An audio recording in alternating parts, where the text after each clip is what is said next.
हज़रत अली करमल्लाहु वजहुल करीम ने इरशाद फरमाया कि बखील आदमी किन्ना बदबख्त है, दुनिया के उत्ते फकीरां की तरह जिंदगी बसर कर रहा है और कल क्यामत वाले दिन अमीरां की तरह हिसाबो किताब करे देगा।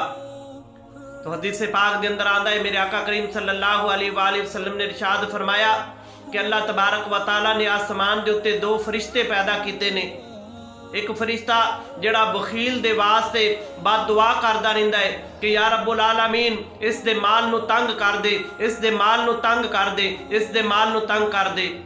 और दूसरा फरमाया कि अल्लाह तबारक व तआला ने जड़ा दूसरा फरिश्ता है वो गनी दे माल दे वास्ते दुआ करता रहिंदा है कि या रब्बुल आलमीन इस दे माल दे अंदर अजाफा कर दे, इस दे माल दे अंदर अजाफा कर दे, इस दे माल दे अंदर अजाफा कर दे। इस वास्ते बखील नालों सखी जड़ा है वो बेहतर है।